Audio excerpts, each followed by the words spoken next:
Hola, hoy vamos a abrir esa caja de Hot Wheels que fuimos a conseguir hace ratito al centro histórico. Vamos a ver qué sorpresas nos depara.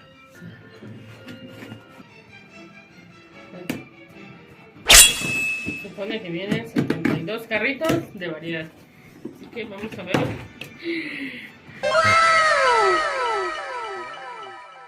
¡Wow!